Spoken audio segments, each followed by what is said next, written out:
そしたら、前にもお話ししたんですが、ちょっと兄弟の話をもう一回ちょっとしてほしいということですので、少し新しい情報を入れたりした、自閉症あるいは障害のある子どもさんの兄弟についてのお話をしたいと思います。 За, багшийн сургалтанд сууж байгаа хүмүүс бас мэдчихэж магадгүй. Өмнө бид нэр бүлийн бэрхшээлтэй хүүхдээ ялангуяа аутизмтай ах дүүтэй хүүхдүүдийн асуудлаар бас сургалт хийжсэн.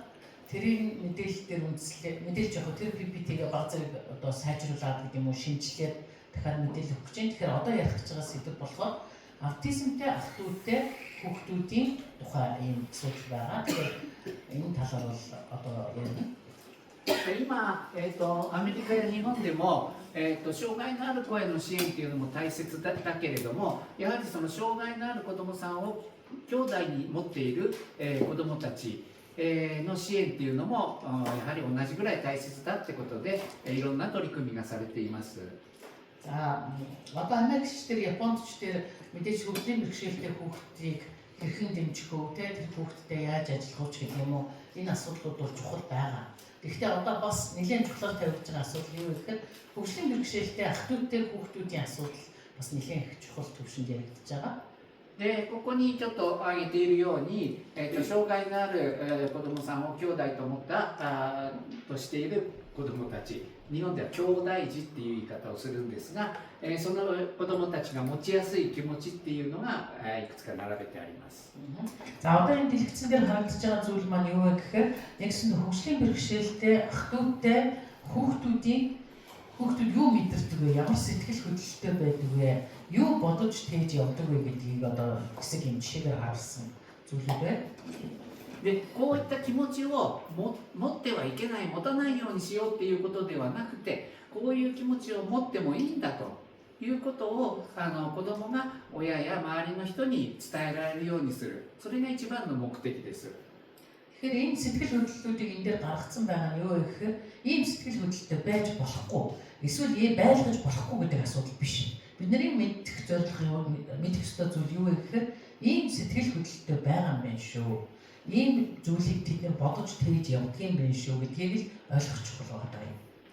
こういった子どもさんたちの多くがやはり自分の気持ちは隠さなきゃいけないんだとか、自分はこんな気持ちを持ってはいけないんだというふうに思いがちなので、そうではないんだよ、そういう気持ちを持つのは当たり前のことで、自然なことなんだよということを伝えていく必要があるということです。 За, тэгээд хөгжлийн бэрхшээлтэй хүүхдтэй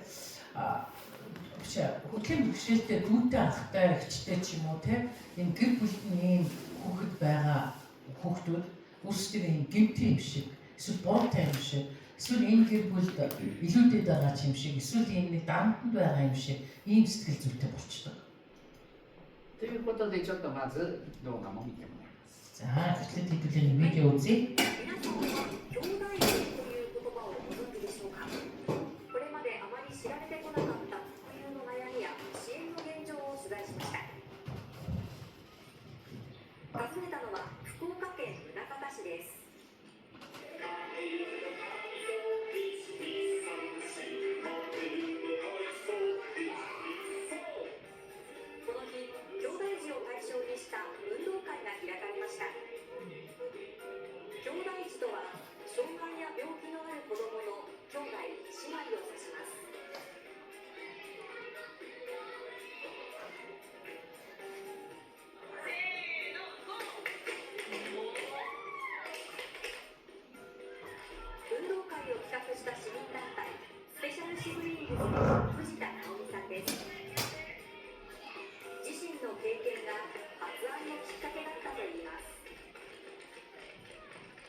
3人の子供の母親で、長男は知的障害を抱えているた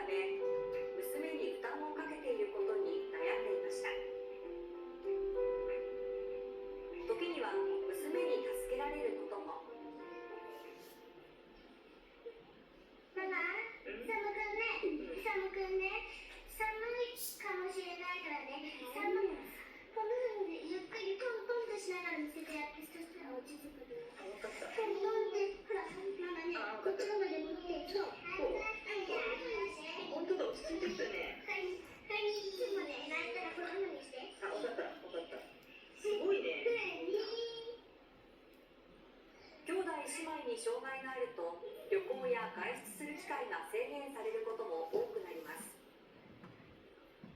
このため藤田さんは兄弟児の家族同士で交流する場を設けられたらと毎月イベントを開いています。ちっちゃい頃からみんなで集まることによってなんか困った時に相談したりとかして、このコミュニティがあってよかったって思ってもらったら嬉しいなと思って、楽しかったです。他の場所でできない見れない顔をしてくれてるのですごい私も元気になるしハッピーになります。すごくこの日、運営スタッフとして参加していた森山凛斗さんです。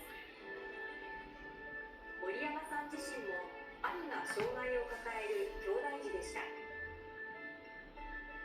自分としてもやっぱ話は聞いてほしかったし、こういう場所に来たら自分だけじゃないんだって、この人たちと話したら僕も大丈夫なんだって思えるようになると思うんですね。こういう場所っていうのはもっともっと広げていけたらいいなとは思ってます。森山さんには兄弟児としての辛い記憶があります。ここが自分が通っていた小学校です。兄と一緒に通った小学校。特別支援学級の兄が問題行動を起こすたび、同級生から心ない言葉を浴びせられました。お前の兄ちゃん頭おかしいとか、お前の兄ちゃん人のもん取ったんやろみたいな、泥棒やねとか、もう兄のことが好きだったので、なんでそんなにこと言われないかんのやろうって思ってて。当時は兄の障害について同級生に説明する言葉が見つからず、担任からのサポートもなかったといいます。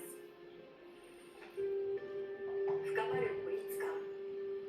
そこに追い打ちをかけたのが母親の言葉でした。リンとは頑張りなさいとか、リンとだけが唯一の救いやけとか、それにやっぱり答えられない、できない、それの罪悪感だったり、これ以上何を頑張れっていうんだっていう気持ちですね。その後森山さんは母親との関係も悪化し、不登校になりました。兄弟児が感じる生きづらさ、その苦しみは大人になってからも続くと専門家は指摘します。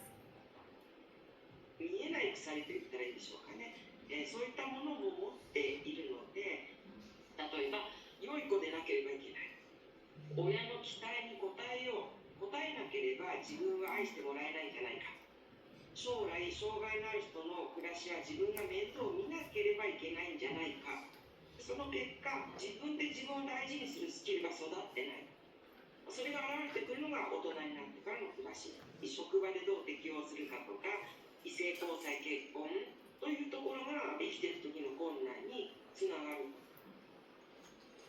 岡垣町にある障害者支援施設彩り、そこに森山さんの姿が。今これ何されてるんですか？今日のプール活動の準備をしてます。子供たちプール大好きなので。森山さんはおととし、妻と一緒に放課後デイサービスを立ち上げました。小学生から高校生まで発達障害などがある子どもを対象に放課後学習支援などを行っています。自分も兄弟児だったので、そこの経験をどっかで活かせるんじゃないかなと、もっとこの障害がある子たちにいい支援を提供できたら、兄弟児の負担軽減みたいになってるのかなっていうのをずっと思いながら働いてます。現在受け入れているのはおよそ20人。彼らの居場所を作ることがその向こうにいる兄弟児の支援につながると考えています。さらに森山さんは利用者の保護者会を今年中に立ち上げることを決めました。その理由は、兄弟児っていうのは顔色をすごい伺うんですよね。お父さんお母さんが笑顔で気だったら子供も嫌なことがあってもやっぱ家族が明るいと何でも耐えれる気がするんですよね。兄弟児支援の中で重要なのは両親の支援じゃないのかなって声をかけてあげることで全然家庭が一気に変わると思うんですよ。本当に鍵だと思うんですよ、それが。周囲の理解とちょっとした行動で兄弟児たちの未来が変わる。森山さんはそう信じてこれからも支援を続けていきます。障害者というのは見えてもなかなか兄弟児というのは見えにくいというのが現状なんですね。こうした中、国は去年子ども若者育成支援推進法を改正し、兄弟児を含むヤングケアラーやその家族を法的な支援対象として位置づけて、自治体による状況の把握や必要な支援を行うことを打ち出しました。県内では筑後市が先駆けて取り組みを行っていて、民生委員が兄弟児への声かけを行うなど地域一体となって支援を続けています。はい、ということで、まず見てもらいましたけれども、結論から先に言うと、ぜひここでも兄弟のその兄弟児の集まりみたいなものを開いてもらうっていうのがまず第一かなと思いました。За та хэд маань бичлэг үзээд ерөнхийдөө бас ойлгосон байх тийм. Тэгэхээр би үр дүнгээ шууд хэлэхэд юу вэ гэхээр Монгол ч гэсэн мөрчлийн бэрхшээлтэй хүүхдүүдийн эсвэл аутизмтай хүүхдүүдийн анх эгч дүү нарыг оролцуулсан нэг ийм цуглаан хийж явах ёстой гэж хэлмээр байна гэж байна. でぜひね自分だけじゃない同じような仲間がいるんだっていうことを知るということが兄弟児さんたちにとって一番の心の拠り所になるんじゃないかなと思います。За тэгээ сая бичлэгэн дээр ч гэсэн гарсан ерөнхийдөө ах дүү нар юу боддог вэ гэхээр ерөөсөө л ингээд өөрөө бүр хариуцлагатай юм шиг өөрөө нэг юм бүх юмны ард зогсохгүй болохгүй юм шиг. За тэгээд нөгөө эцэг эхийнхээ царайны өмнгийг дандаа ажиглаж идэг гэж хэлсэн шүү дээ. Тэгэхээр яг тэрнтэй адилхан хүүхдүүд яагаад гэвэл ингээд дандаа өөртөө нэг юм лавд зүйцэн явж идэг. Тэгэхээр энийг бол яах вэ гэхээр тэр цуглаан буюу цугларалд өөртөө адилхан хүмүүс цугласнаа надад адилхан бас тийм ах дүүтэй хүмүүс байдаг юм байна. Би ганцаараа биш юм байна гэдэг энэ ойлголтыг авдаг. さて、ちょっと実際に、日本の障害のある兄弟を持っている子どもさんたちの大人になってからのアンケートの調査結果っていうのがあるので、それを見てもらって話をしたいと思います。За энэ судалгааны тайланг графикийг би та хэдэд танилцуулах гэсэн. Энэ бол яг Японд хийгдсэн судалгаа. Тэгээд албан ёсны судалгаа статистик байгаа. Нэгсэндээ хөгжлийн бэрхшээлтэй ах дүүтэй хүний насанд хүрсний дараах амьдралын одоо чанар гэдэг юм үр дүн тэрийг харуулсан судалгаа хийж байгаа. で成人した後も、障害のある子どもを兄弟を支えるために同居しているかっていうとそうじゃなくてもう別居している兄弟は兄弟で別に生活しているという人の方が多いっていうのがこれです。 За жишээ нь амьдрал хэлбэр гэдэг дээр юу гэсэн үг вэ гэхээр насанд хүрээд өөрөө бие даасан одоо насанд хүрсэн бие хүн болсны дараа аав ээжтэйгээ нөгөө хөгжлийн бэрхшээлтэй ах эгчтэйгээ хамт амьдарч байгаа юу тусдаа амьдарч байгаа юу гэдэг ийм асуумж байгаа. Тэрний хариулт нь 72% нь бол тусдаа амьдардаг буюу бие дагаа тусдаагаар явцсан гэсэн ийм үр дүн байна.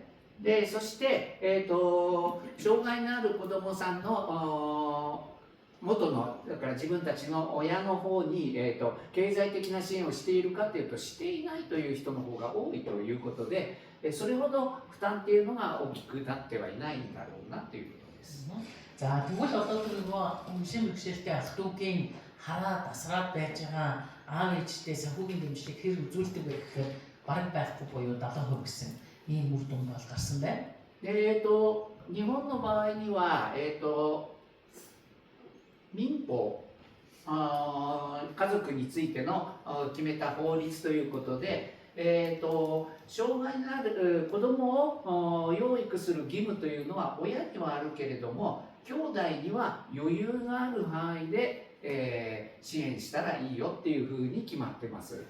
За тэгэхээр энэ нарийн нюанс байгаа шүү. Энэ юу гэсэн үг вэ гэхээр Японы хууль байгаа. Одоо иргэний хууль эсвэл бусад нөгөө нэг асран хамгаалагчийн эрх зүйн байдлын тухай хууль гэдэг хуулиуд байдаг.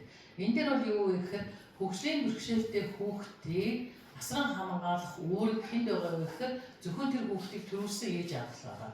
Тэрнээс ах дүү, эгч, эмээ өвөө, хамаатан садуу ээлүүд тэр хүүхдийг харах алга байхгүй. Шаардлагатай бол өөртөө адил амьдралын түвшинд амьдруулах үүрэг гэдэг юм эсвэл өөрийн боломжийн хэмжээнд туслах үүрэг бол байж болно. Юу гэсэн үг вэ гэхээр би нэгэн их бизнес хийдэг баян хүүхдтэй бол таны хэдэн төгрөг өгчиж болно. Тэрнээс би тэр хүүхдийг харах албатай гэсэн үг биш гэж байна. Тэгэхээр энийг хөрөх чухал зүйл яригдж байна те. これは私の調べたところではモンゴルの民法も同じようなことですね。扶養義務というのは。ちょっとニュアンスが違う。ちょっと違う。伝えておきますね。За манайд болохоор иргэний хуулинд бол юуг заадаг вэ гэхээр нөгөө эрх зүйн чадамж, бүрэн бус, зарим чадамж, бүрэн чадамж гэж гарч ирж байгаа тийм. За тэгээд яг би өөрөө хуулийн хувьд тайлбарлахад манайд бол ингээд хөгжлийн бэрхшээлтэй хүүхдтэй ах дүү хамаатан садан эсвэл үеэлүүд навж явах хэрэгтэй гэсэн хуулийн залт байхгүй. Зүгээр хүүхдийн эрхийн асуудал байгаа. Тэрэн дээр тухайн хүүхдийг асар хамгаалах, хүмүүжүүлэх үүрэг нь хэнд байгаа гэхээр эцэг эхчүүдийн адилхан. Тэрнээс биш ах нь юм уу, дүү нь юм уу те тэрийг хамгаалах хэрэгтэй гэсэн үг байхгүй. Магадгүй нөгөө эрх зүйн бүрэн чадамж, зарим чадамж, огт чадамжгүйгээс шалтгаалаад шүүхээс асар хамгаалагчийг тогтоож болдог. Тэ? Тэгвэл яг хөө тэр эрх үүрэг нь байна. Тэрнээс яг Япон шиг нарийн зохицуулалт байхгүй. Тэгэхдээ ер нь бол тэр хэний үүрэг вэ гэхээр эцгийн үүрэг байхгүй. もちろん兄弟が助け合うっていうのはとても素晴らしいことだとは思うんですが、それが義務だからやらなきゃいけないことだっていうふうに思うのと、余裕がある範囲で助ければいいんだっていうのとではやはり、兄弟児さんたちの心理的な負担っていうのは随分違うと思います。За тэгэхээр энэний хэлэх гээд байгаагийн ард юу байгаад байгаа вэ гэхээр хүүхдийг өсгөн хүмүүжүүлэх, асарч тоглох үүрэг зөвхөн эцэг эхэд байгаа. Тэрээс ах эгч дүү нэрт байхгүй гэсэн. Тэгэхээр одоо бид нар яадаг вэ гэхээр би ч хүртэл ялангуяа одоо бол тэгэхээр байсан анх бол нөгөө манай том аутизмтай баг зүгээр. Тэнгүүд би баг 3-4 настайгаас нэгсэл чи ойлгохтой байх шүү, чи ахыхаа авч байгаа шүү дээ, чи тэгин шүү дээ гэх нэг ялтай юм шиг тулгаад байдаг байсан. Тэрийг би сүүлийн 10 жил харьцангуй болж байгаа. За тэгэхээр яах вэ гэхээр нэг гэсэндээ тэр асарч хамгаалах үүрэг ах дүүд очихгүй шүү тий. Тэгэхээр ах дүү бид нэр тэгж давхар яллаж болохгүй гэсэн үг. Тэгэхээр одоос эхлээд ах дүүгийн чи сайн болох ёстой, чи энийг харах штэ гэдэг юм ерөөсөө байхгүй эсэргээр тэр хүн өөрийнхөө эрхийг эдлээд явна гэсэн үг.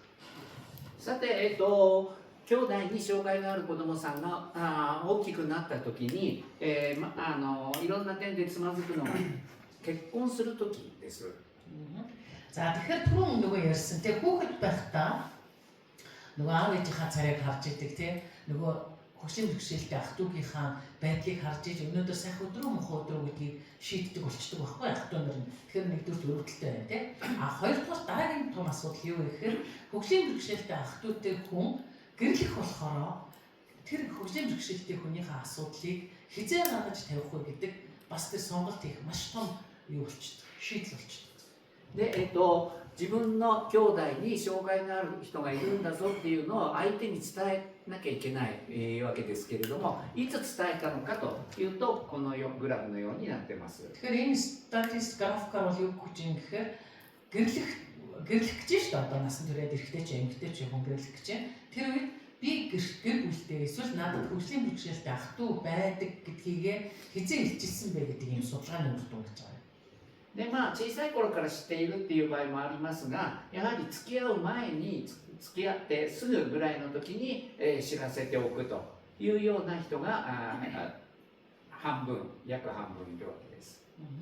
За тэгээд энэ графикаас ингээд харахад за мэдээж нөгөө магадгүй одоо нутгийн хүүхдч гэдэг юм уу те одоо нэг сургуулийн хүүхдч гэдэг юм уу тийм хүмүүс хоорондоо жишээ нь гэрэлж байгаа нөхцөл угаасаа нөгөө бага бахын эдний гэр бүл нэг те ийм хүн байдаг гэдэг мэддэг нь бол жишээ нь 18% таа гэж байгаа. Тал хувь нь бол дөнгөж үерхэж эхлэх үеүү анх ингээд танилцаад үерхэл явж байхдаа 49% нь манай гэрт нэг ийм хүн байдгийн шүү гэдгийг хэлсэн гэж байгаа. でやはり自分の兄弟にそういった障害のある人がいるっていうようなことは早く伝えておかないと、後で伝えてそんな話違うやないかって言われたら困るということでかなり早く伝えているんだと思います。 Тэгэхээр таанаас би түрүү энэ 50% буюу тал хувь нь яагаад ингэж дөнгөж үерхэж эхлэхдээ хэлсэн гэж бодож байна. Яагаад гэхээр дараа нь мэдээд өөрөө хаягдах ч юм уу те дараа нь мэдээд үгүй би ийм хөгжлийн бэрхшээлтэй хүнтэй гэр бүл уулзах чадахгүй ч гэдэг юм уу те ийм асуудал үүсгэхээс үргэлжлэн сэргийлж тал хувь нь дөнгөж үерхэж эхлэнгүүтээ буюу маш хурдан одоо тэрийг илчилдэг гэсэн үг. で実際にでは、結婚にあたって問題があったかなかったかっていうと問題がないっていうのが 46% でした。障害児がいるということを伝えて。За тэгээд одоо нөгөө нэг илчилсэний дараа гэрлэх үед асуудал байсан уу гэдэг дээр асуудал байгаагүй гэдэг нь харьцангуй 46% байсан байна. で、少し問題があったっていうのがこれぐらいで、結構大変だったっていうのが 11% っていうこんな数値になっています。За жижигхэн асуудал байсан гэдэг нь 38%-тай, нэгэн том асуудал болсон шүү гэдэг нь 11%-тай гэсэн ийм дүн гарсан байна. で実際に、どんな問題があったのかというと、やはりもう最初から諦めてしまうというようなこともあります。За ямар асуудлууд гарсан бэ гэдгийг эндээ бичсэн байна. За анхнаасаа ерөнхийдөө бууж өгөх гэх юм уу те. За анхнаасаа ерөөсө гэрэлтийн талаар бодох хүсэлгүй болдог. で相手側からは、一人も障害者いないからそんな人と結婚するのは無理だって言われてダメになったなんていう例もある。За мэдээж тэр илчилснээр манад ийм хөгжлийн бэрхшээлтэй хүн байхгүй учраас би энийг чинь хүлээн зөвшөөрөхгүй гэж хэлснээр харилцаа дуусах тохиолдол байна. で、これもあるあるだと思うんですけれども、生まれてくる子供に障害ができたらどうするんやみたいなことを言われて反対されたとか。За магадгүй одоо манай удамд ийм хүүхэн байгаагүй, магадгүй та хоёрын хүүхэд ийм ч гарах юм билүү хэн мэдэх юм. Тийм учраас энэ гэрэлтийг чинь зөвшөөрөхгүй байна гэдэг те. Хадам хот одоо ямар ч талуудаас ийм асуудал гараад гэрлэхээр болсон гэдэг ийм жишээнүүд байна. 相手に伝えないと罪悪感を感じて伝えると今度は突き放されるんじゃないかという不安を感じた。За тэгээд магадгүй одоо ингээд гэрлэх гэж байгаа нөгөө хүндээ хөгжлийн бэрхшээлтэй ах トゥ утай гэдгээ хэлэхээр хаягдчих байх гэж бодох юм. Хэлэхгүй болохоор гэмтээ юм шиг санагдаад байх юм ч гэдэг юм уу те. Иймэрхүү сэтгэл зүйн ийм дарамтууд бол бас их байдаг.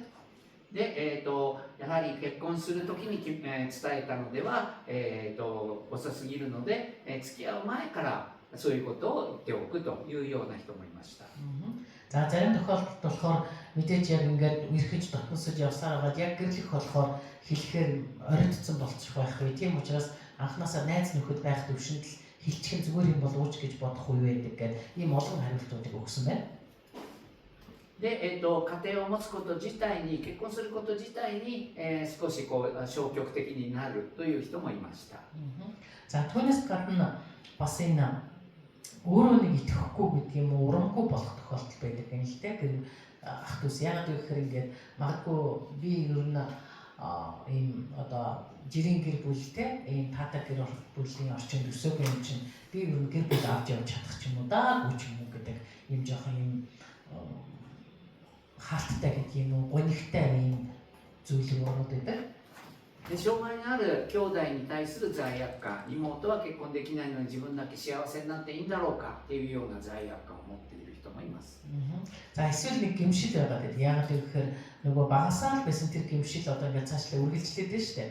Тэгэнгүүтээ за би ингээд гэр бүлтэй болоод аз жаргалтай амьдардаг гэтэл манай энэ дөө үдээд суухгүй хинч тоохгүй те ингэж яхад би ганцаараа ингэж авах нь бас зөв ч юм уу буруу ч юм уу гэдэг ийм гэмшил бас өөртөө төрөөд байдаг.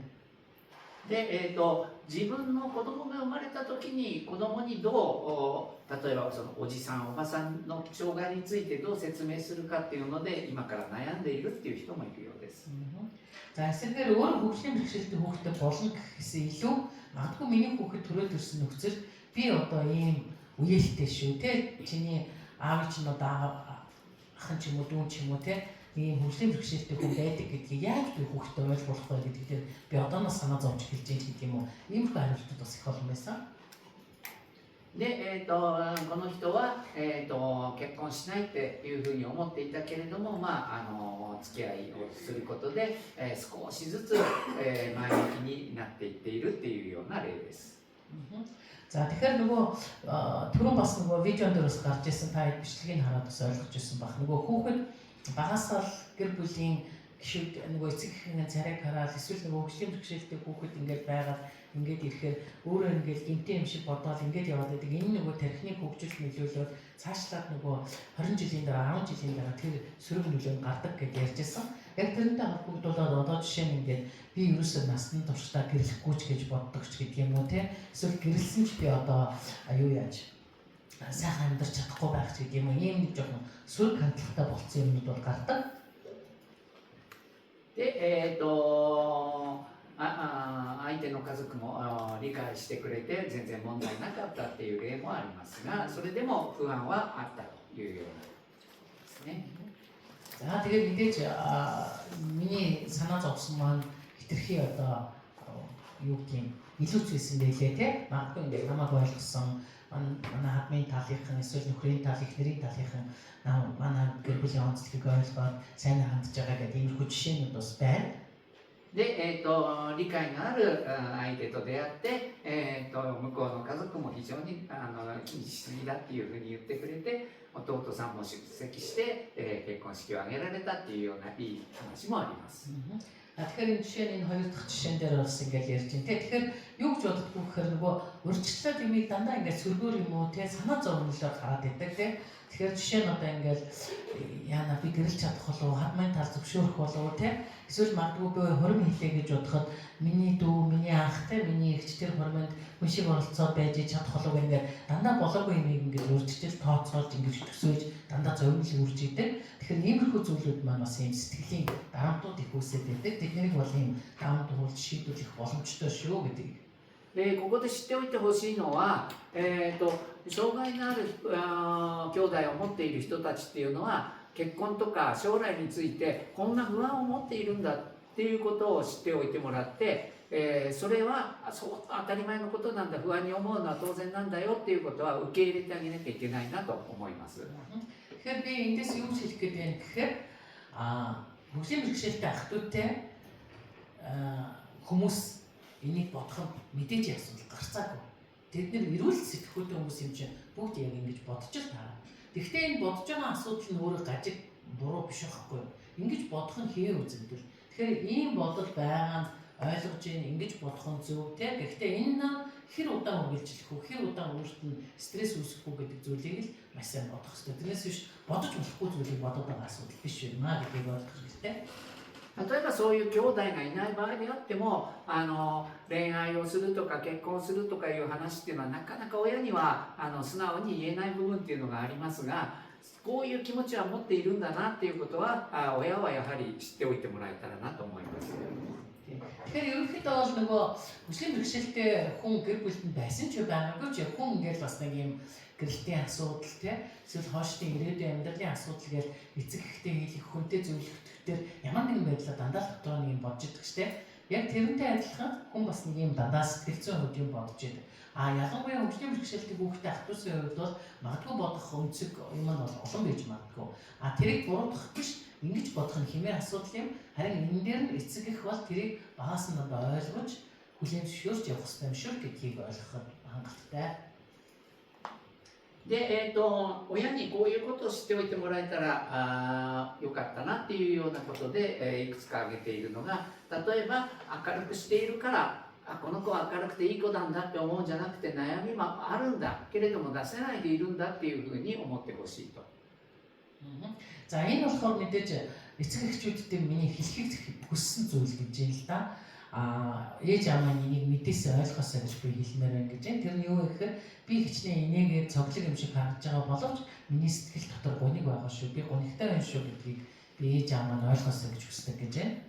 で、親にいろんな悩みとかそういうのを伝えるのが難しくて、なぜかっていうと先ほども出てきたように親の顔色を伺ってしまって、先取りして心配になってしまうから言わない、こういう気持ちがあるんだよっていうことです。 За тэгээд ялангуяа бас энэ нөгөө хөгжлийн бэрхшээлтэй хүүхэдтэй ах トゥ тэй хүний хувьд ээж аавдаа ингэ сэтгэлээ нэгээд юм ярихаар их эмзэгэлдэг юм л дээ. Яг тэгэхээр нэгдүгээр нөгөө гэрт нь угаас асуудал нь байж байгаа шүү дээ. Хөгжлийн бэрхшээлтэй хүн байж байгаа.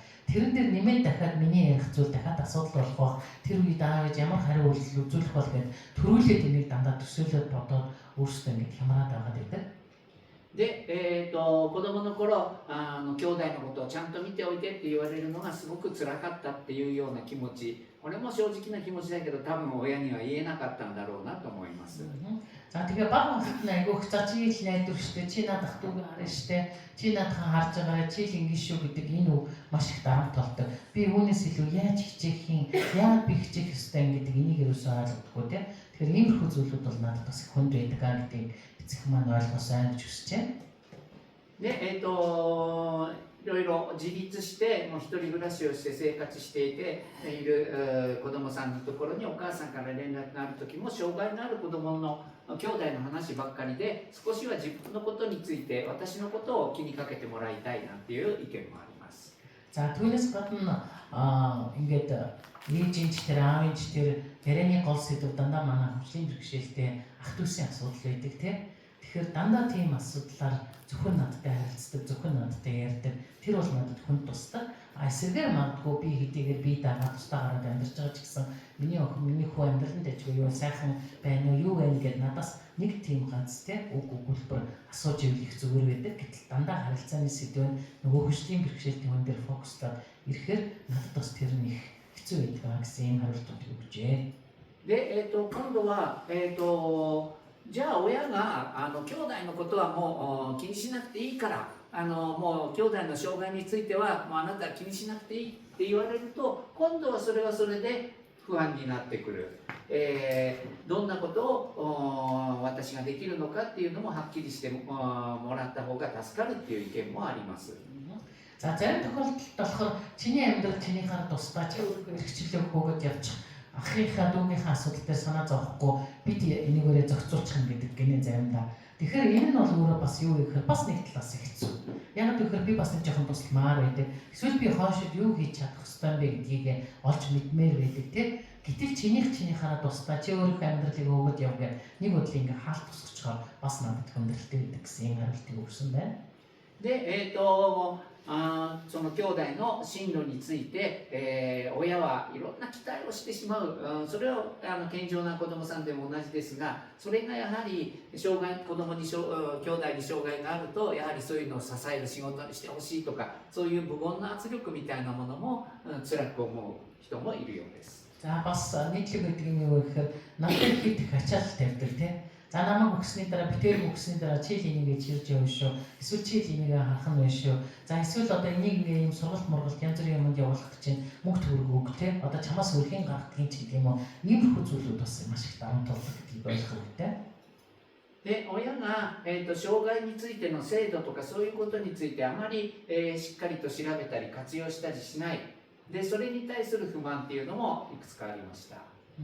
За түүнээс гадна эцэг эхчүүд ингээд нөгөө бас хүүхдэд нь зориулагдсан ямар үйлчлэгээ, ямар дэмжлэгүүд байна вэ гэдгийг судлахаас илүү ах дүүд нь их ачаал өрүүлээд байдаг.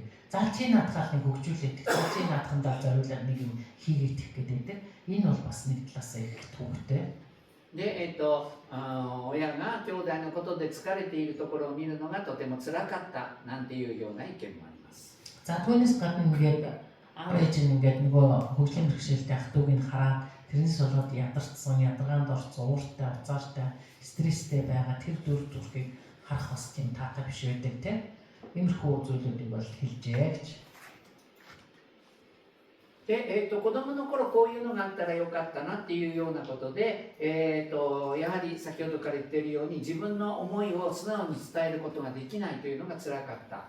ただ聞いてもらう、受容してもらうという経験があればもっと楽になれたんじゃないか。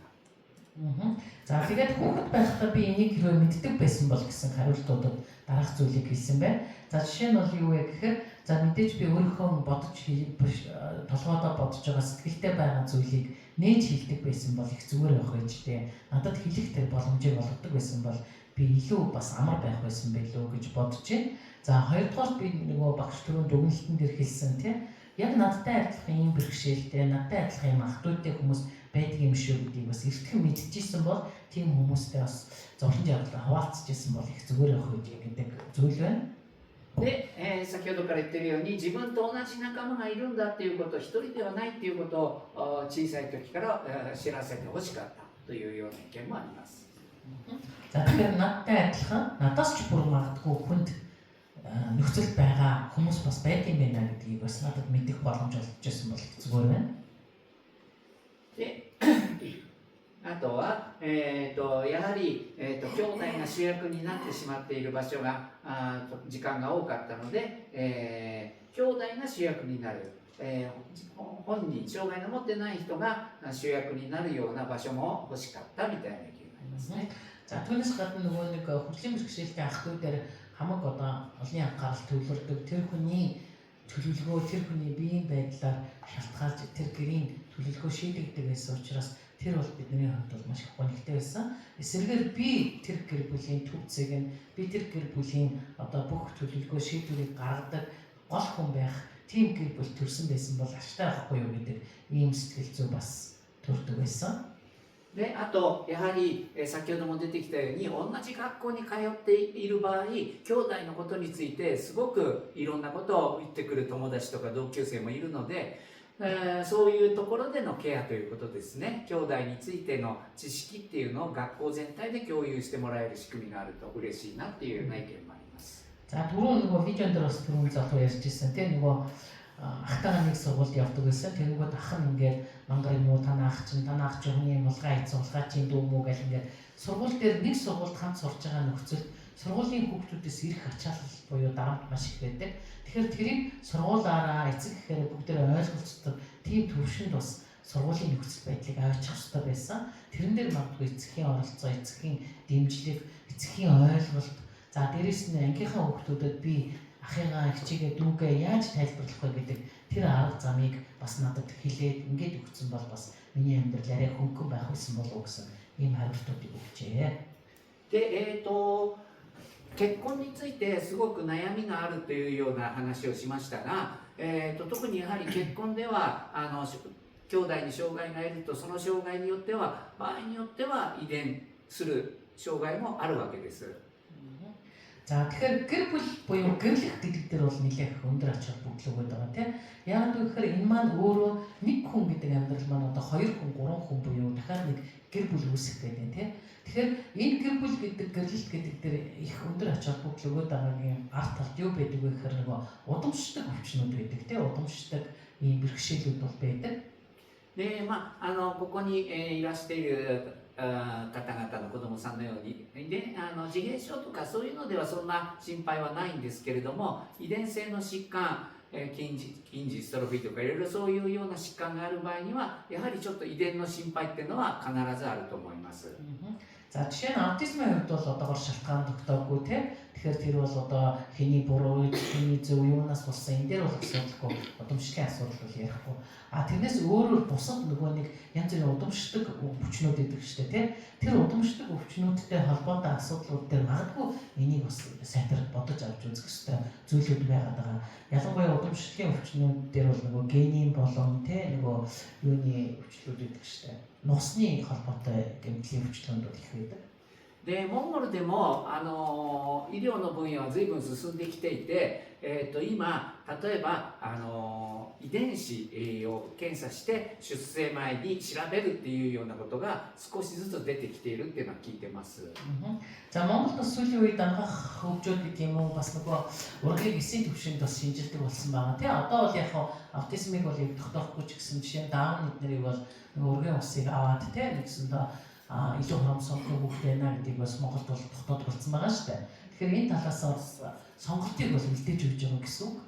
でそういった場合にそういった子供を産むとか結婚して子供を作るかどうかを決めるとかいう時にこの遺伝カウンセリングっていう遺伝カウンセラーっていう人たちがいて、そういう相談に乗るっていう制度もあります。 За Монгол улс тэр хэмжээгээр хөгжиж байна. За Японд бол жишээ нь ингээд гэр бүл болж байгаа нөхцөлд магадгүй гэр бүлд нь хөгжлийн бэрхшээлтэй ч юм уу хүүхэд эднэр байдаг гэдэг гэр бүлүүд бол сүүлийн үед одоо ямар мэрэгчлэлтний дэмжлэгийг авч байгаа вэ гэхээр генийн каунселинг буюу одоо генийн талаар зөвлөгөө өгдөг ийм мэрэгчлэнүүдээс зөвлөгөө авдаг ийм бас үйлчилгээ байдаг гинэ. Тэгэхээр тэр хүмүүстэй бас уулзаад зөвлөгөө авч болдог. でこういうような遺伝カウンセリングみたいなことを通すことで、本当にそれが心配しなきゃいけないことなのか、どのぐらい心配なのかっていうようなことをできるだけ客観的に本人にも結婚相手にも分かってもらう、親にも分かってもらうということが必要になってきます。Тэгэхээр энэ генийн каунслинг буюу одоо нэг гэсэндээ удам судлалын мэрэгжилтэн гэдэг ийм хүн байт юм байна л да. Тэгэхээр энэ хүний дэмжлэгийг буюу зөвлөгөөг авснаар яах вэ гэхээр нэгдүгээр нөгөө гэр бүл болох гэж байгаа улсууд маань одоо ямар бэрхшээлүүд, өвчнүүд, удамшдгийн те өөрсдөнд нь ямар нэгэн айдас эрсдэл байгаа юу?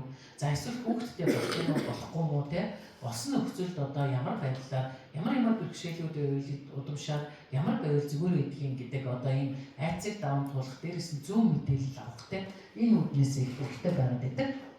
やはり大切なのは、正しい知識とそれに心理的な支援というこの両方があることで、結婚への不安っていうのも少なくすることができるかなと思います。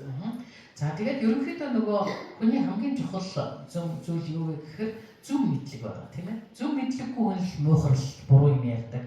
Тэгэхээр зөв мэдлэг аваад дээрэс нь сэтгэл зүйн хувьд хүн эрүүл бат бөх байх юм бол гэр бүл бол одоо юу яаж жаргалтай тий сайхан байдаг. Тэгэхээр тэр зөв мэдлэг, зөв ойлголтыг өгөх гэдэг маань өөрөө энэ үйлчлэгээний онцлог байдаг. さてじゃあ少し障害のある子どもの兄弟の具体的な課題を見てもらいたいと思いますが、孤独感や自分が犠牲になってしまうという気持ちを持ってしまった子どもさんの例です。За хөгжлийн бэрхшээлтэй ах トゥ угийн хувьд бол гардаг бэрхшээлүүд байгаа, асуудлууд байгаа. За энэ бол юу вэ гэхээр сэтгэл зүйн хувьд бол ганцаардмал байдал нэгдүгээрт маш их үүсдэг. Хоёрдугаарт өөрийгөө золиослох ийм зүйлүүд бас ялангуяа их сэтгэл зүйн хувьд бол гардаг байна. で、こういった場合の対応としてはやはり、家族全体へのカウンセリングなどを通して、その兄弟のこの A 君のに、寄り添う時間っていうのを家でも作ってもらうというような指導助言がされています。За тэгэхээр нэгсэндээ магадгүй ганцаардмал байдалд орсон эсвэл өөрийгөө золиослох, эсвэл нэг өөрийгөө дандаа буруутгах, эсвэл нэг бие дандаа төвччих хэрэгтэй гэдэг иймэрхүү травматай болцсон хүүхэд багчууд байгаа нөхцөл гэр бүлийн зөвлөгөө авах мэрэгчлэнүүдээр хандаад нэгсэндээ тухайн хүүхдэд сэтгэл зүйн дэмжлэг үзүүлнэ. Дээрээс нь ээж аав нь арга хэмжээ олохгүй бол за нөгөө эрүүл байгаа ах トゥ нь те яаж хандах вэ, яаж харилцаа тогтоох вэ гэдэг энэ арга зүгээс гэсэн заалгуулаад авах хэрэгтэй. あるいは思春期になってくるとやはり家族のことっていうのがすごく、みんなに知られたくない、低血圧の人でもそうです、自分の親について知られたくないなんていうことがありますが、そういうのがやはり兄弟がいると非常に大きくなるという例もあります。За түүнээс гадна нөгөө ах トゥ усын хувьд болохоор мэдээж шилжилтийн нас руу яваад ирэхээр тэр үед ч одоо бүх юм л таалагдахгүй, бүх юм л онцгүй байж байгаа шүү дээ. Тэр үед нь магадгүй дахиад гэр бүлд нь хөгжлийн бэрхшээлтэй хүн байдаг гэдэг юм нь найз нөхдөмж гэдэг юм уу, эсвэл нийгэм иргэн дээрнийхэн хүмүүс мэдэх гэдэг нь өөрт нь бол бүр их хүнд байгаа гэдэг тийм. Тэгэхээр иймэрхүү нөхцөлд ямар байдлаар тухайн хүүхэд тэрэн дээр одоо арга хэмжээ авч явах уу, яаж харилцах уу, яаж хандах уу гэдэг дээр хүртэл анхаарал хандуулах хэрэгтэй. でやはりこういう場合には学校全体で障害を理解するというそういう取り組みっていうのが有効なので、これは学校に働きかけてもらいたいところです。За хэрвээ ийм одоо энгийн хүүхэд чинь тэ шилжилтийн нас руу ороод тэгээд ингээд ийм гэр бүл байгаа энэ асуудлууд дээр эмзэгэлтэй магадгүй хаалттай болж байгаа ийм үед хамгийн үр дүнтэй арга юу вэ гэхээр тухайн сургууль дээр нь хөгжлийн бэрхшээл болон альва зүйлийн талаарх юм мэдээлэл хийдэг юм сургалтууд хийх нь үр дүнтэй байдаг. Тэгэхээр нэгсэндээ сургууль даяараа тэр анги бүгдээрээ тэр бэрхшээлийн талаар зөв ойлголттой болоод ирэнгүүт нөгөө хүүхдийн эмзэглэх сэдвүүд асуудал нь багасаад ирдэг. で障害のある兄弟じゃなくて、障害のある子どもさんだけじゃなくてその兄弟さんの方に勉強が遅れてしまうというような例もよく見られます。 За бас хөгжлийн бэрхшээлтэй ах トゥ утэй хүүхдүүдийн хувьд хичээлийн хоцрогдол гарч ирээд байдаг. Ялангуяа сурлагаар хоцрогдох ийм зүйлүүд бас нэлээд ажиглагддаг. でここでは、家庭教師、日本だったら学生さんにお願いするなんていうことをしますが、難しい、ところではやはりその自閉兄弟の会を作ってそこで勉強の指導なんかもするなんていうことがいいかもしれません。За тэгэхээр Японд бол жишээ нь одоо ингээд мэдээж нөгөө ахлууд нь анхаарал хандуулж чадахгүй байгаа даа шүү дээ. Нөгөө хөгжлийн бэрхшээлтэй хүүхдүүгээ илүү их ач холбогдлогод тэгээд тэр сургалтын хоцрогдлын эцэг их нь шийдвэрлэж чадахгүй нөхцөлд яадаг вэ гэхээр гэрийн багш авдаг ч гэдэг юм уу тийм. Тиймэрхүү маягаар одоо тухайн хүүхдэд анхаарсан тусгай үйлчлэгээ үзүүлж болно. Эсвэл нөгөө хөгжлийн бэрхшээлтэй олон ах トゥ нарын цугддаг нэг юм цуглааныг тогтмол хийх маягаар тэнд одоо академик сургалтыг давхар ингэж зааж өгдөг юм мэрэгжлийн хүмүүс оруулж ирэх гэдэг юм уу. Иймэрхүү талын бас олон юм арга хөлбөрүүдийг бодох хэрэгтэй. で先ほどから何度も出てるように自分だけが幸せになっていいんだろうかっていう罪悪感を持つっていうのも障害のある子どもさんを持つ兄弟には共通のことです。За дараа нь сэтгэл зүйн дэмжлэг бас их чухал байна. Яг гэхээр нөгөө түрүүн ярьсан тийм нөгөө би ганцаархнаа эрүүлт хүрсэн тийм би ганцаархнаа одоо гин буруутай ганцаархнаа би аз жаргалыг мэдрээд ээж бас болохгүй байх гэдэг нэг юм гэмтээч юм шиг юм сэтгэл зүй байгаад байдаг. Тэгэхээр тэрэн дээр нь бас дэмжлэг үзүүлэх хэрэгцээ байна. でここでもやはり同じ立場の仲間が交流することで、自己肯定感っていうのを保っていくというような取り組みがいいんじゃないかなと。 За тэгэхээр нэгсэндээ иймэрхүү зүйлүүдээр нөгөө нэг ижилхэн бэрхшээлтэй ижилхэн зовлонтой ах トゥ нар хоорондоо цуглахаараа тэд нар илүү нээлттэй тэд нар илүү харилцан мэдээлэл солилцож явдаг. Магадгүй нөгөө үгүй эдний дүүгээс манайх ч хамаагүй хөнгөх юм байна ч гэдэг юм уу тийм. Өө эдний ах ингэж авах хэрэгэлт юм байна. Тэгэх юм бол би энийг бас хийгээд үзэж гэдэг юм харилцан суралцах юмнууд бас их гарч ирдэг. であとやはり、大きくなって親が亡くなったりした後世話しなきゃいけないんじゃないかっていうようなことでキャリアとか結婚を考える上でもすごく負担に感じるというような例もあります。 За түүнээс гадна бас ирээдүйн талаар хит их санаа зовох юм шинж тэмдгүүд бас их ажиглагддаг. で、これも先ほどから言っているように必要以上に、余裕のある範囲での支援はしてほしいけれどもそれ以上のことはする必要がないんだということは伝えていかないとこの人たちの生活もできなくなってしまうという。 Тэгэхээр нөгөө мэдээж энэ хит ирээдүйн талаар хит их санаа зовоод байгаа ийм нөхцөлд бас арга хэмжээ авах хэрэгтэй. Энэ нь өөрөө юу вэ гэхээр түрүү нөгөө хуулийн заалт харуулж ирсэн тийм. Тань дасган хамгаалах чи ах トゥ авч явах үүрэг байхгүй тийм. Өөрөөрөө сайхан ингээд амьдраад явах хэрэгтэй. Гэхдээ мэдээж яг жижигхэн дэмжлэг гарч ирэх юм бол тэр үед нь чи боломжоор туслаарай, дэмжээрэй. Иймэрхүү маягаар тэр хүнийг бас зөв чиглүүлж өгөх хэрэгтэй.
慢が日常だったんだ一番辛い思い出、それは長女5歳、次女2歳の時、クリスマスから年末年始をひいおばあさんのところで預かってもらったことです。寂しかったっちゃ寂しかった。ママが見るとちょっと接する時間がめちゃめちゃ減ったから、なんでずっとおばあちゃん家いるんだろうって疑問に思いながら、ね、なんかおばあちゃん家泣いてる日とか全然あったし。そんな様子を察してお母さんは知り合いの福祉事業所に相談を持ちかけました。僕らが、なんですか、一緒に遊ぶからママさん同士で情報交換してもらっていいですよっていうのを最初始めさせてもらいました。同じような境遇のお母さんたちが情報交換できる集まり、スタートして目の当たりにしたのが兄弟児たちが皆我慢をしている様子。そこで兄弟会を始めることにしたのです。午後5時半過ぎ、他の子も車に乗せ会場へ。障害者福祉施設の部屋を貸し切り、月2回開かれます。去年4月から始まった兄弟会。ここへはリルさんとリンカさんと同じような子どもと施設職員、さらに日本福祉大学の学生ボランティアらが集まります。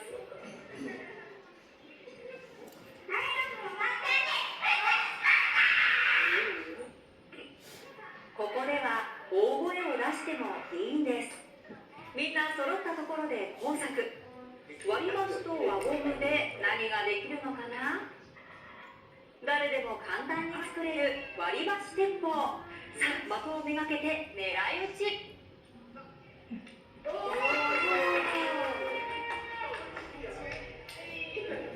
兄弟会では最年長のリルさん、何やら大学生のお姉さんとひそひそ話。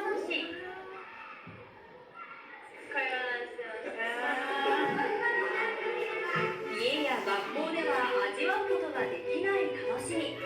兄弟会はとにかく子どもたちに思う存分楽しんでもらい、甘えさせてあげること、そして何よりも本人が知らないうちに溜め込んでいるストレスを発散してもらうのが大事なんです。思いっきり遊んだらお腹もペコペコ。この日はみんなで餃子作り。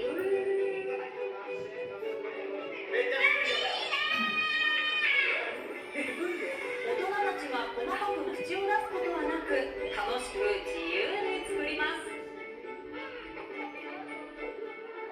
ちょっぴり不揃いの餃子、いろんな形があるようにいろんな境遇で育ってきた子どもたちがいます。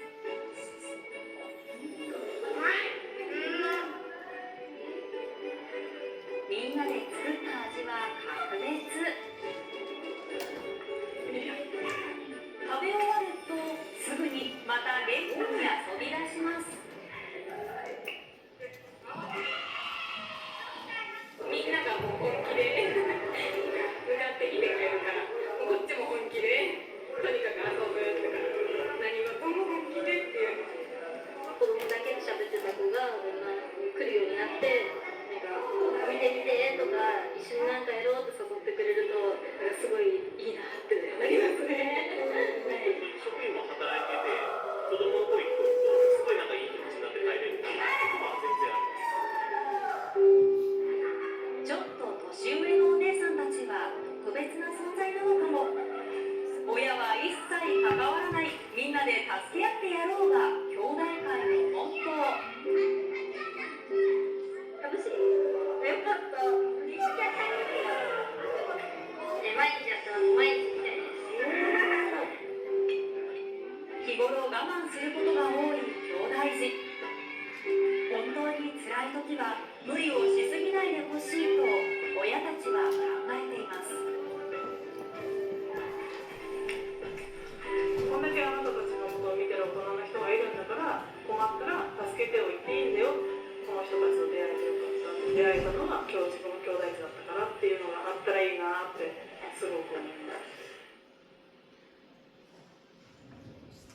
はい、ということで、見てもらいましたが、モンゴル、私らが非常に羨ましいのは、たくさん兄弟がいるっていう今のモンゴルの状態は羨ましいと思います。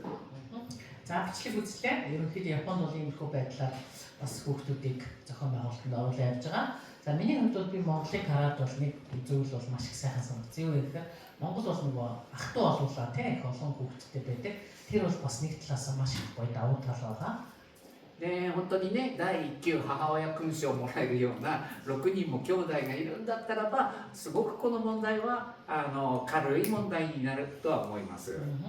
За тэгээд алдарт ихнийг 2 дугаар одон гэдэг чинь бас 4 6 хүүхэдтэй хүнд өгж байгаа тийм. Тэгэхээр тэр одонгууд авж байгаа ээжүүд гэдэг маань биш мэдээж тэр олон хүүхдийг гаргаж байгаа гэдэг маань тэр олон хүүхдүүд маань бие биенийг бас юм дэмнээд явах, дэмжиж явах хүч байдаг. で、6人の兄弟で、1人の障害のある子がいたら5分の1の負担で済むところを兄弟が1人しかいない場合にはその5倍の負担っていうのを感じてしまうんだということになるわけです。За мэдээж 6 хүүхдтэй айлаа ягаад нэг хүүхэд нь хөгжлийн бэрхшээлтэй байлаа гэж бодоход магадгүй тухайн хөгжлийн бэрхшээлтэй хүүхдтэр их дэмжлэгийн ачааллыг 5 хуваахад бол нэг хүн 5-1 гэдэг маань бага хэмжээгээр ачаа амтж байна тийм. Гэтэл ганцхан хүүхдтэй юм уу? Ерөөсө 2 хүүхдтэй айл гэх юм бол магадгүй нөгөө хүүхдтэр ирэх ачаалал бас 100% буюу бүтэн орж ирнэ гэсэн байдлаар で、どうもウランバートルに限って言うとあまり兄弟の数はそんなに多くない、2人か3人ぐらいになりつつあるように思いますので、この兄弟の問題っていうのはこれから備えておいてもらえたらいいことなのかなと思います。За тэгэхээр нэгсэндээ энэ ялангуяа Улаанбаатар суурин газрын хувьд бол ерөнхийдөө өрхүүд хөвчлээ 2-3 хүүхэдтэй тийм их болж 4-5 хүүхэдтэй. Тэгэхээр магадгүй энэ ах トゥ усийн асуудал маань одоо биднэрт нэг юм асуудал болоогүй ч гэсэн магадгүй хэдэн жилийн дараа алстаа ах トゥ нэрт ирж байгаа энэ ачаа дарамт тийм энэ сэтгэл зүйн асуудлууд мэдээж асуудал болоод гарч ирнэ. Тийм учраас энийг дандаа бодож тооцоолж явах хэрэгтэй. で、ぜひ、もし、そういう兄弟で悩んでそうだなっていう子どもさんがいたら、こういった集まりというのをこういう自閉症協会あたりが主催して、年に1回でもいいので少しやってみるといい手がかりになるんじゃないかなと思います。За тэгэхээр бид хэд бас зөвхөн нөгөө аутизмтай хүүхэд гэхгүй бас ах トゥ усийн асуудлыг дандаа бодож явах хэрэгтэй болох. Тэгэхээр магадгүй жилдээ нэг удаа ч юм уу тийм болов одоо магадгүй үйлрэл нэг удаа ч гэдэг юм уу зохион байгуулалтанд оруулаад ингээ хийж ивэл их зүгээр байх гэж бодож байна. Тэгэхээр яг нэг аутизмын холбооны хувьд бол бид нэр ийм санал санаачлалыг дэмжин магадгүй аав ээжүүд маань тийм санал гаргаад хийе гэвэл бид нар хамтарч ажиллах юм байна шүү. で今日はもう一つその英語の話す子どもさんの話もしたかったんですけれどもちょっと時間がないので、その英語を話す子どもさんの研究結果とかは、これから教育大学の論文集みたいなものに出す予定になっているので、また自閉症協会の方のウェブの方に載せてもらえたらと思いますので、そちらを見てください。За тэгээд ерөнхийдөө нөгөө ах トゥ устай холбоотой сэдэв маань ингээд дуусч байна. Би бол өнөөдөр 3 сэдэв ярих хэрэгтэй тийм ээ. Хамгийн сүүлийнх нь болохоор англи хэлээр ярьдаг аутизмтай хүүхдүүд гэсэн сэдэв байсан. Гэхдээ энэ сэдвийг бол өөртөө яриаг биш ярьсан. Гэхдээ яг жоохон нэмэлтээсэн. Өнөөдрийн хувьд бол бид нар бас нөгөө орой жоохон өглөө бас жоохон 10-20 минут хоцорч эхлээд өнөөдөр 3 дахь сэдвийг бол уучлаарай ярьж амжихгүй. Тэгэхээр энийг бол бид нар дараа нь багш нөгөө Мобисийн илтгэл нөгөө юу эрдэм шинжилгээний бүтээлийн тайлан гарна. Тэрэн дээр тэр мэдээлэл орно. Дээрээс нь манай холбооны вебсайтн дээр тэр аутизмтай англиар тэр аутизмтай хүүхдүүдийн асуудлаар PPT юм тавигдаа явуулчихсан. Тэгэхээр тэндээс мэдээлэл аваарай гэж хүсэж байна. Тэгэхээр багшийн ярих сэдв бол одоо ингээд хоёр сэдвээр дуусч байна. Хэцүү мөн гараг байсан юм.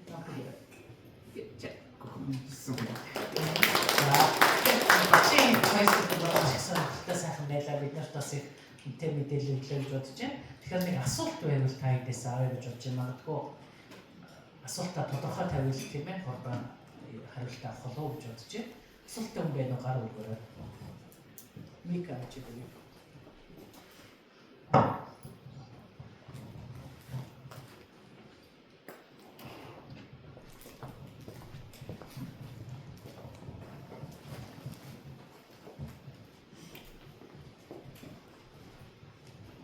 байна. Хадсад хүүхдүүд хоолтой асуудлыг мэдрэлтэй гэдэг талаас Яг тодруулбал ямар хоолтой асуудал? Идэхгүй байгаад байгаа мó, идээд байгаа мó? За. Айгуу төрөл зөөр. Жишээлбэл манай төрөл зөөр 2 дугаар бол шилтэй хоол идэх боловсроос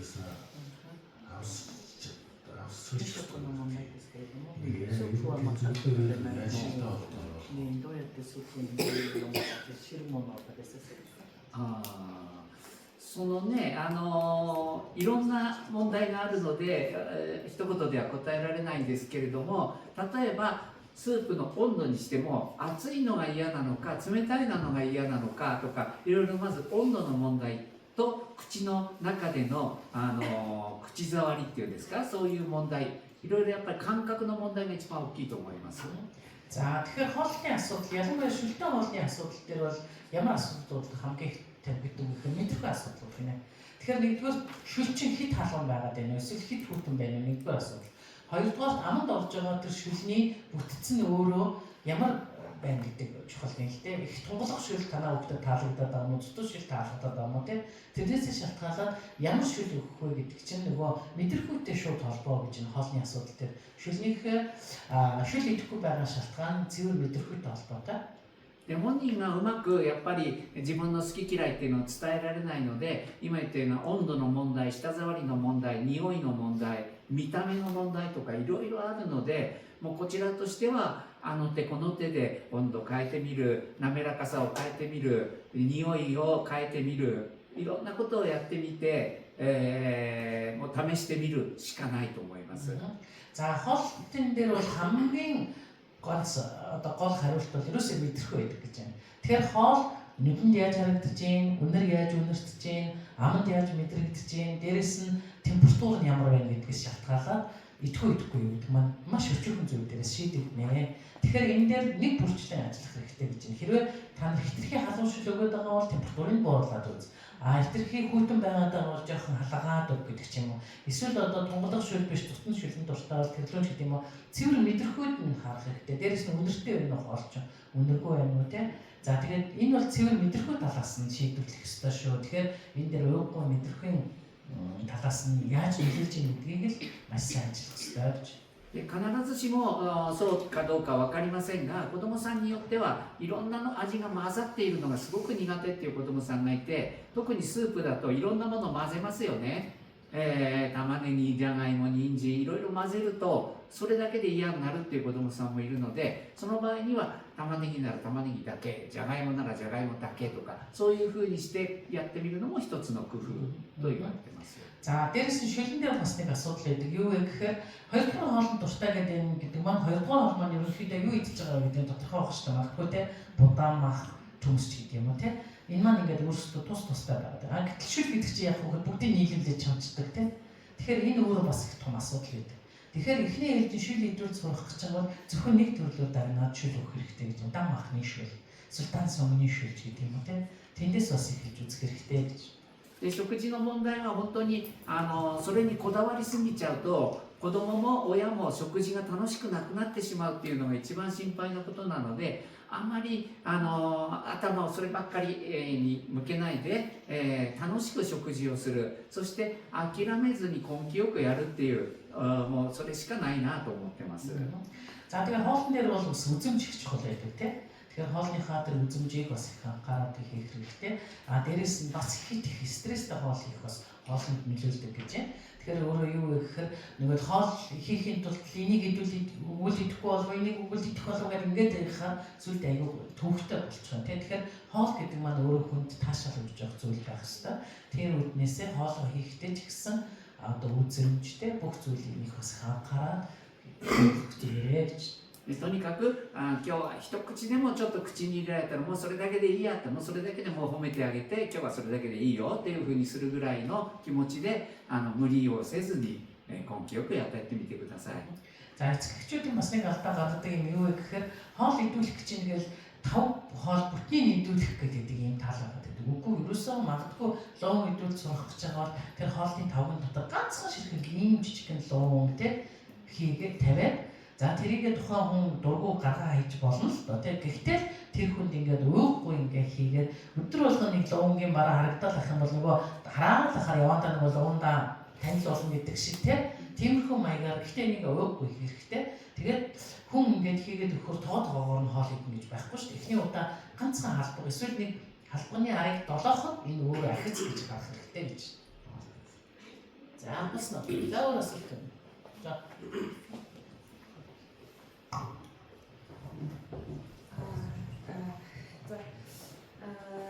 За өнөөдөр ингээд бас чухал хэлэлцэл юм сонирхолтой маш их байна. Тэгээд надад нэг хоёр асуулт байна.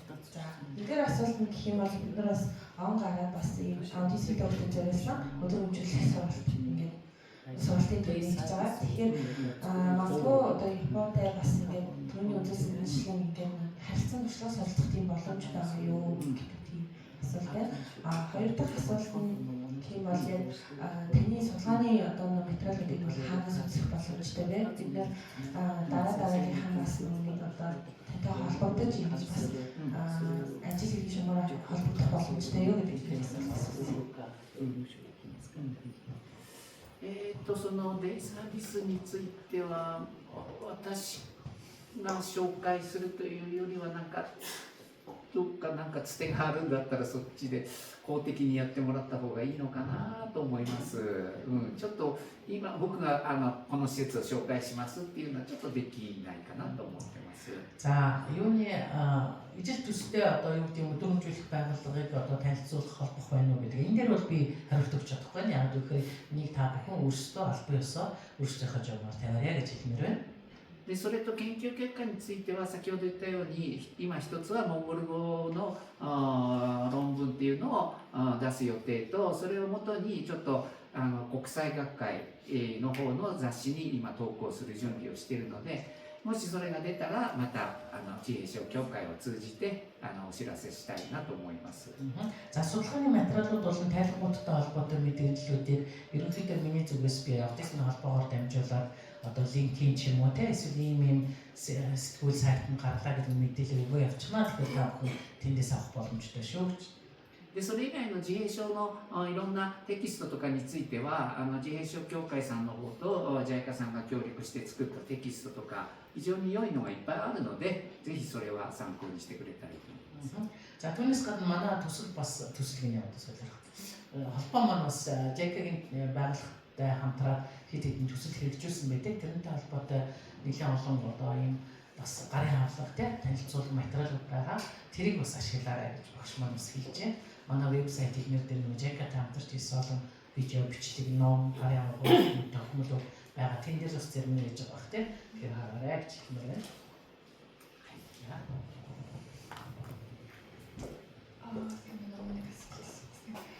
Дуугаа надад 7 нас хүрч байгаа. Тэгээд энэ жил ерөөсөө сургууль дараагүй. Яг л одоо хүртэл дараагүй учраас тэгээд би аав ээжтэй болохоор одоо нэг л ярихгүй байгаа юм чинь тохиомын хийж зааж өгөөд ингээд одоо ядаж гэрийн хүмүүстэй харилцах талыг дэмжиж өгвөл ямар вэ гэдэг санаатай байна. Одоо ингээд тохиомын хийж хэрэгс урчран бол цаашдаа хэл орохгүй байх магадлалтай болж магадгүй ингээд тохиомын хэлээр ярьдаг болоод байгаа учраас тий та энэ талаар хэрэг зөвлөвөл 基本的にはその手話を使うことがその喋るのを妨害するということはないです。ですので手話を使えるようになることでもし喋る言葉っていうのもそのうち使えるようにするっていうんだったら普通に今手話を使うのは全く問題ないと思います。 За тохиолны хэл ашигласнаар ярих болчихно гэдэг асуудал бол мэдээж байхгүй. Тохиолны хэл ашиглаад өөрөө чадаад тэрүүгээр ойлголцчихвэл бас нэг хэрэгсэл болгож болно. ただ基本的に手話というのはやっぱり聴覚障害の人のものなので耳が聞こえているのに手話を使うっていうようなことはあまり私としては別にやっても全然いいんですけれども普通にそれだったら喋る言葉に すぐに移行するんじゃないかなと思いますけどもね。 Тэгэхээр тохиолны хэл маань өөрөө онцлогийг мэдж байгаа. Тэр нэг сонсголын бэрхшээлтэй хүмүүс ашигладаг хэл шүү дээ. Тэгэхээр аутизмтай хүний хувьд бол сонсохгүй биш сонсоод байгаа тийм. Тэгээд сонсоод байгаа хэрнээ аваа гаргахгүй, амаараа дууг хэлэхгүй, тохион хэл ашиглана гэхээр нэг тийм зохистой арга гэж би хэлэхгүй те тохиромжтой биш юм. Эсрэгээр сонсож байгаа юм чинь аваа гаргах хэрэгтэй гэж бодож байна. Тэгэхээр магадгүй тэр ярих, аваа гаргах те харилцах өөр бусад арга хэрэгслийг сонгох нь үр дүнтэй болов уу гэж хэлнэ. で手話が使えるっていうことだったらば、その文法構造みたいなものを理解する知的能力っていうのがあるんだったらば、例えばそれはもう文字を書くだとか、メッセージボードで、メッセージを伝えるとかそういうのもできると思うんで、それだったらそっちも一緒に教えてあげたらいいのかなと思います。Тэгэхээр тохиолын хэл гэдэг чинь өөрөө баг өгүүлбэр байхгүй тийм. Тэгэхээр өгүүлбэрийг ойлгоод байна шүү дээ. Тэр хөгжиж ирвэ тохиолын хэлээр харьцаад байгаа. Тэгэхээр өгүүлбэрийг ойлгоод байна гэдэг чинь эсрэгээр текстийг, зургийн картыг тийм тэрийг ойлгох хэрэгтэй байхгүй. Тэгэхээр тохиолын хэлнээс илүү нөгөө бусад аутизмтай хүүхдүүдийн харилцааны өөр ямар хэрэгслүүд байдаг вэ? Одоо iPad ашиглаад текст илэрхийлдэг ч юм уу, эсвэл зургаар сэтгэл санаагаа одоо хүсэж байгаа юм илэрхийлдэг ч гэдэг юм уу. Тэр аргыг зааж өгөх нь илүү үр дүнтэй болов уу гэж бодож байна да. もちろん言葉が出にくいっていうんだったら、それは言語聴覚士、スピーチセラピストに頼んでそういう訓練をするっていうのも必要なことなのかなと思いますが、ちょっとその辺の口の動きが苦手なのか、耳の聞こえが良くないのかっていうのがわからない。ちょっと確実なことは私には言えません。Тийм тэгэхээр магадгүй хэрвээ одоо аваа тавилтч гэдэг юм уу те үг яриан дээр яаж одоо хэлж чадах гэдгээ мэдхгүй байгаа бол тэрэн дээр нөгөө ST буюу speech therapist-тэй хэл засалчийн дэмжлэгийг авах шаардлагатай болов гэж бодож байна. Тэгэхээр саяхан таны асуулт чинь ерөнхийдөө яг аутизмтай хүүхэд бас мөн үү те дээрэс нь сонсгол хэл ярианы хувьд бэрхшээл байна уу гэдгийг яг би одоо тодорхой мэдэхгүй учраас яг тэгнэ гэдэг хариултыг бас хангалттай өгч чадахгүй болов гэж. За болсон уу? За болсон байна те. はい、じゃあ、本当に10回ぐらいかな、本当にここで皆さんの前で、お話しさせていただいて、とても私にとってすごくいい経験になって、モンゴルに来た甲斐があったなと思ってます。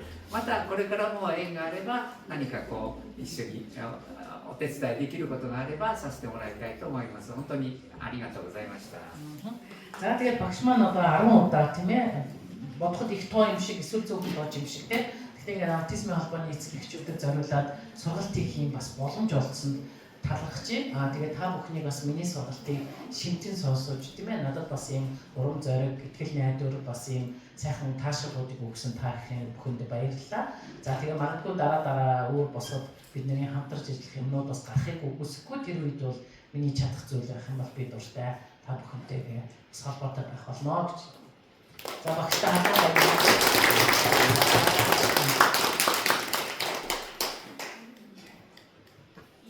за шагаа яс нэг юм хэлэхгүй лөө